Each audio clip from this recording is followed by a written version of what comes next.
If you want to start your own small business in 2022, I'm going to show you the 9 important steps that you'll want to follow to give you the best chance of success and profit. So this is going to be packed with pro tips that are going to help you go above and beyond so that you can go further faster. And I don't want to waste any time getting into this. You already know you want to start a business. Hopefully you already know what kind of business you want to launch. So if that's you, let's just jump right into step 1, which is validating your idea. So I know that you're excited about your new business, but you do have to get really real with yourself here and figure out if enough other people would also be excited about it. And you need to do a little bit of research to see how much competition you've got too. Ideally, you want a business with enough demand and not a crazy amount of competition. So let's talk about the demand side first, right?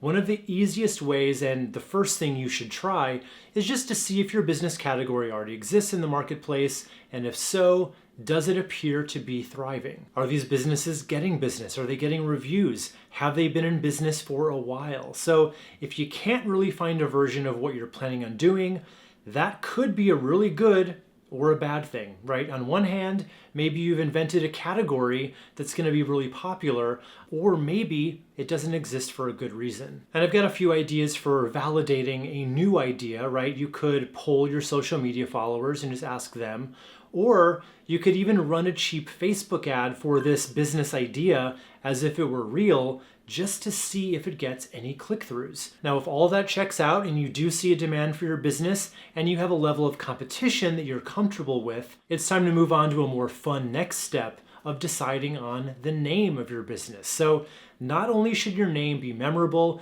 but it needs to be available as a business name, meaning no other businesses in your category are using it. And you also want to do a check to see if the simplest version of that name is available as a domain name for your website and for social media. So just as an example, if you want to name your business Joy's Cupcakes, you want to see if joyscupcakes.com and at Joy's Cupcakes is available on Instagram, Facebook, YouTube if you wanted to do that, right? Ideally, you wouldn't want to have to resort to something really long like at Joy's Cupcake Bakery Denver, if you can avoid it, right? It's just too long for people to remember. And here's something else you want to consider when naming your business that most people never talk about, right? So if you can work your business category, the keywords, into your actual official business name, you can actually use that name with the keywords on Google My Business.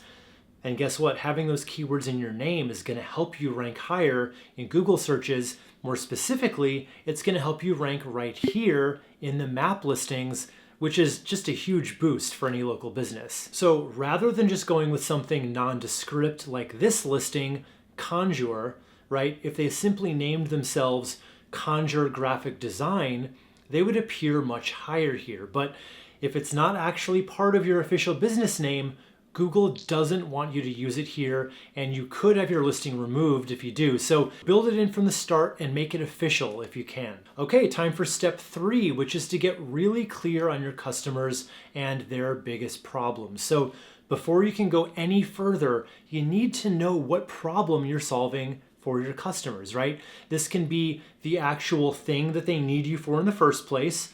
Let's say you're a kitchen remodeling contractor, right?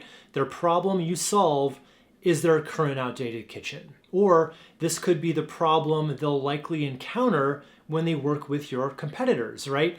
Let's go with that same kitchen example. You could say other contractors may quote one price only to jack it up after the fact. They might use lower quality finishes. The list goes on and on. You'll have to come up with those for your own business category. But I really want you to understand what your business solves for your customers and how you improve their lives. We're going to need all that going forward. And once you're crystal clear on that, it's time to get down to the business of starting a business. So I'm talking about writing your business plan. Now, not only can a good business plan help you get funding, which we're going to get to a bit later on, but studies have shown that businesses who did it right and actually wrote out a business plan grow about 30% faster than those who don't, and their success rate's a lot higher too. And the thing I want you to know is writing a business plan is not as hard as you think. It just has to address these 5 areas.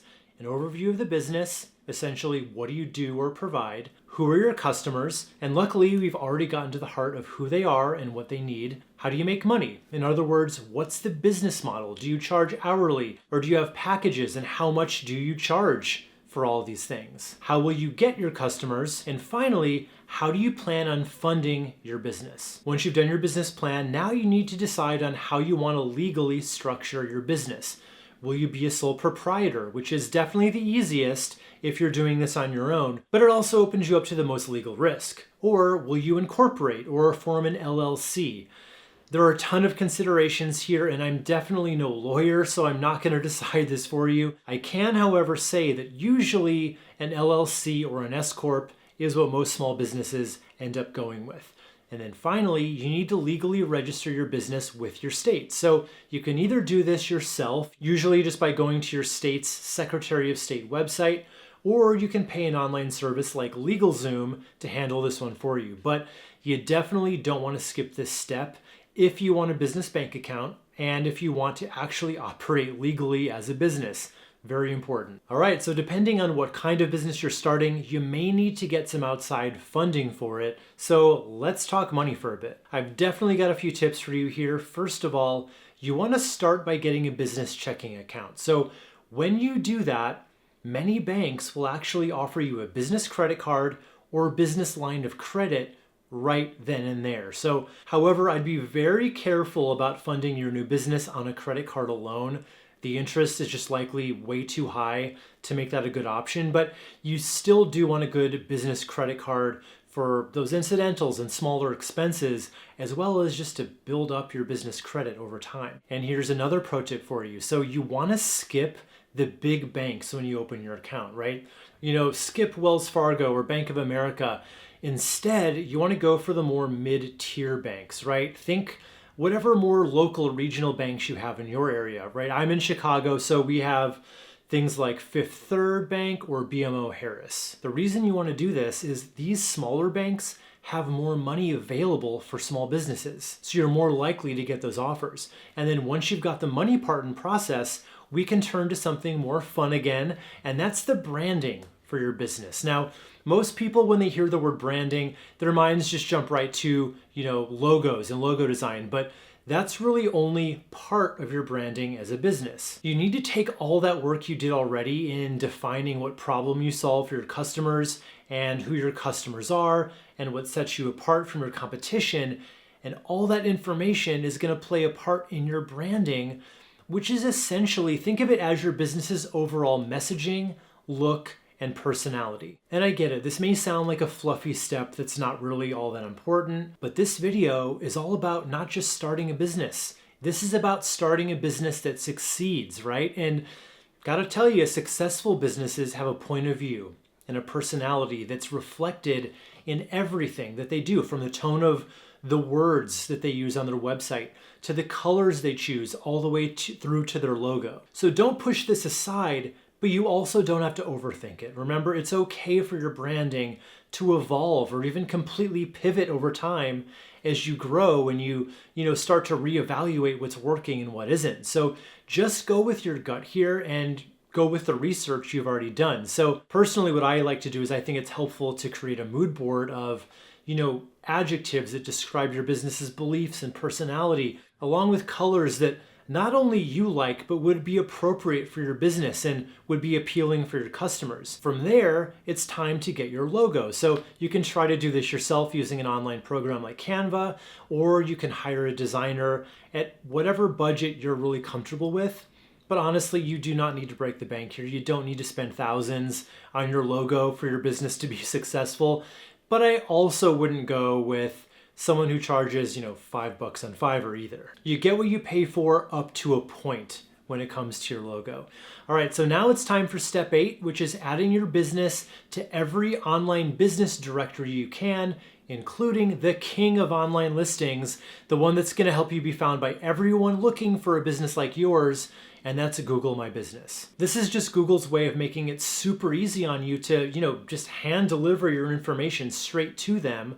And if you do it right, you can show up right here in the place you really want to be, the top 3 in the map pack. And this is especially important for local businesses, but even if you're going to serve people everywhere, like if you're, completely remote or if you're all online, this is going to help you a lot when people search for your business. It's going to make sure you get this awesome sidebar that gives your customers all the most important information on your business, including photos, reviews, any offers or specials you're running, right? All that good stuff. So you want to go to google.com/business and then just follow those steps. Filling out your profile as completely as possible. Okay, and our next step is super important, and that is creating your website. But I'm not here to tell you the basics. I'm delivering pro tips here. So here are your do's and don'ts for creating the right kind of website that's actually going to help fill your business with customers or clients automatically every day. So the first don't here, your website's not a brochure. It's not an art project, right? It's a business tool that can make or break your business, so you want to treat it that way. Your website needs to communicate all that persuasive messaging about who you serve, what you solve for them, and why you're the best business to do it. And actually, technically speaking, you want to get your website up and running much earlier in the process here, even if it just starts out as a coming soon page or a really bare bones version of your website. And you want that website up and running early in the process because it is something that a lot of banks and certainly investors are going to want to see to make sure that you're really a business who's in it for the long haul. And launching a pro level website doesn't have to cost you, and it doesn't have to be a drain on your time either. So if you click this video, I'm going to show you exactly how you can get a basic website up today if you're motivated to go that fast. This method couldn't be any faster or easier. Truly no experience is required, and by the end of it, you're going to have all the skills you need to make any website you ever need for your business. So just click here and let's get you all set up.